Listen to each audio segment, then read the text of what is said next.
विद्महे वासुदेवाय धीमहि तन्नो विष्णु प्रचोदयात्। ओम सहना भवतु सहनौ भुनक्तु सह वीर्यं करवावहै तेजस्विनावधीतमस्तु मा विद्विषावहै। ओम शांति शांति शांति।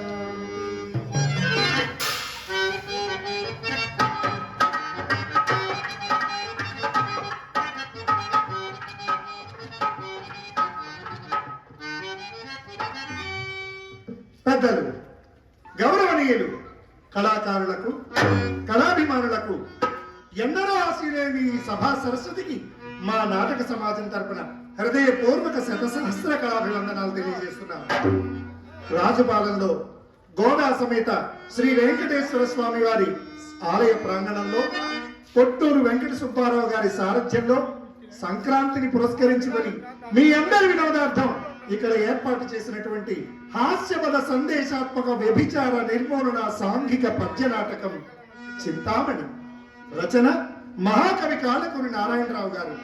కావ్యేషు నాటకం రమ్యం అన్నారు మహాకవి కాళిదాసు గారు.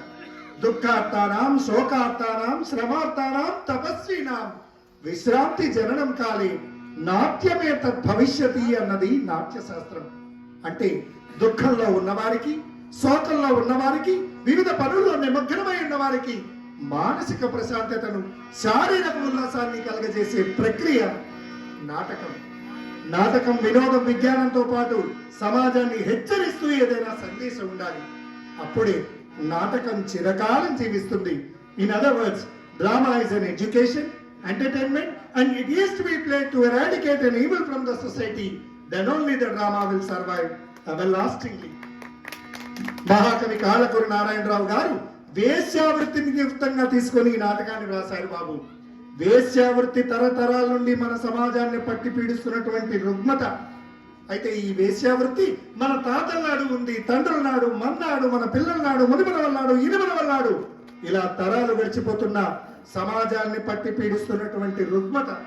అయితే వేశ్యా సంపర్కం వల్ల డబ్బున్న వారైతేనే, పూజా పునస్కారాలు చేసుకున్న వారైతేనే ఏ విధంగా చిన్న చూపు చూడబడతారో, వారిని ఆశ్రయించిన భార్య, పిల్లలు, తల్లి, తండ్రి ఏ విధంగా అధోగతి పాలై వీధుల పాలవుతారో సమాజాన్ని హెచ్చరించే ఉద్దేశంలో సరిగ్గా 100 సంవత్సరాల క్రితమే కవిగారి నాటకాన్ని రాస్తే ప్రస్తుతం ఆర్థికంగా, సామాజికంగా దిగజారిపోవడమే కాకుండా మందు లేని జబ్బు కూడా వస్తుందని టీవీలోనూ, రేడియోలోనూ చెప్పుకునే దయనీయ దుస్థితికి మన సమాజం దిగజారిపోయింది. అంచేత విజ్ఞులు, రసజ్ఞులు, కళాకారులు, కళాభిమానులు, కళా ప్రోత్సాహకులు, రాజుపాలెం గ్రామ ప్రజలందరూ కూడా నాటకంలో మంచిని గ్రహించండి, చెడును విసర్జించండి, ఆద్యంతం నాటకం తిలకించండి, మీరందరూ ఆనందించండి, మమ్మల్ని ఆశీర్వదించండి సభికులందరికీ సవినీయంగా మనవి చేస్తున్నాను. బాబు, మరొక్క మాట, నవ్వడం యోగం, నవ్వించడం భోగం, నవ్వకపోవడం ఒక రోగం అన్నారు ప్రఖ్యాత సినీ రచయిత, దర్శకులు స్వర్గీయ జంధ్యాల గారు. ఇది హాస్యపూరితమైన నాటకం కాబట్టి ఎక్కడైనా హాస్యపద సన్నివేశం వచ్చిందంటే ఆడ, మగ, చిన్న, పెద్ద తేడా లేకుండా విరగబడి నవ్వేసేయండి. అంతేకాకుండా ప్రేక్షకుల స్పందన కళాకారుడికి ఎక్కడ లేని శక్తి ఇస్తుంది. సమయానుకూలంగా మీ చప్పట్ల ద్వారా మాకు ఆ శక్తిని ప్రసాదించి తద్వారా కళామ తల్లి ఆశీస్సులు మన అందరి మీద ఉండాలని తెలియజేస్తూ రాజుపాలెం గ్రామ ప్రజలందరూ ఒక్కసారి గట్టిగా ఆ నాటకంలో వెళ్ళిపోదాం. బాబు, నాటకం గురించి కవి గారు నాంది ప్రస్తావన పద్యంలో ఈ విధంగా తన యొక్క భావాన్ని తెలియజేశారు. చక్కని శుభప్రదంగా ఉంటుంది. కళ్యాణ రాగంలో చెప్పుకుందాం. ఆర్యులారా భామలపై పసిండిపై భ్రాంతి త్యజించి, భామలపై పసిండిపై భ్రాంతి త్యజించి విశుద్ధ తత్వబోధామృతము చెలుచు సజ్జన స్తోమములను కృపాజలధి దోగజేసి భరించు భక్త చింతామణి అయిన ఈశ్వరుండు కుడారమతి చేర్చు మిమ్ములన్ ఆ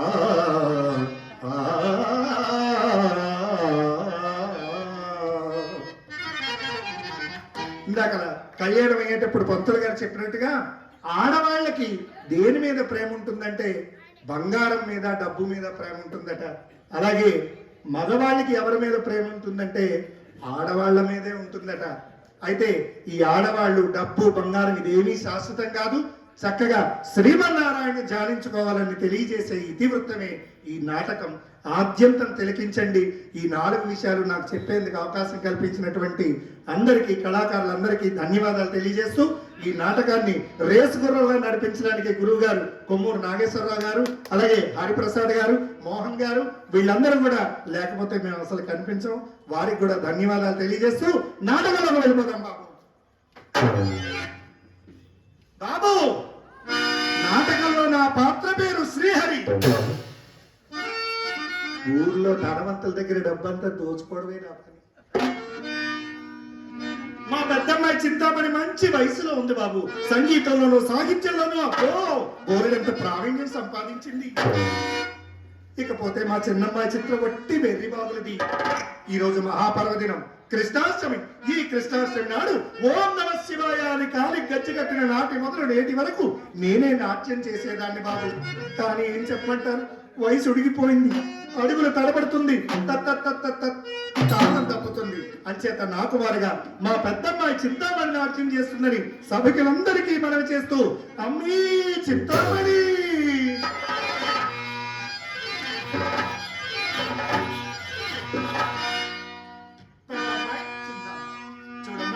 పెద్దలందరి ఆశీర్వాదం కోరుతూ నాట్యం చేయమ్మా నా బంగారు తల్లి. అలాగేనమ్మా.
ఓహో! నా తల్లి ఆరంగేట్రంలోనే అదరు కొట్టేసావే తల్లి. అమ్మా అమ్మా, ఇందాక వచ్చారే ఆ, వారెవరమ్మా? అమ్మా ఇప్పుడు వచ్చి వెళ్ళిన వాడు ఆలయ ధర్మకర్త గారి అబ్బాయి వాసుదేవమూర్తి గారి కుమారుడు బిల్వమంగళమూర్తి. అబ్బా చాలా అందంగా ఉన్నాడు కదమ్మా. ఏమ్మా అంత బాగా నచ్చాడా? అవునమ్మా, చాలా ఒక చాలా అందమైన- నచ్చాడు. నిజమా? ఒక్క అందమేనే ఏటవతల కర్మాగారాలు, కార్యస్థానాలు, మేడలు, మిద్దెలు, అబ్బో బోలెడంత డబ్బు. నిజంగానమ్మా? అయితేనే నీ కంట్లో పడ్డాడు కదా, ఇక నా పంట పండి అతగాడి పని గోవిందా. పెడుతున్నావమ్మా.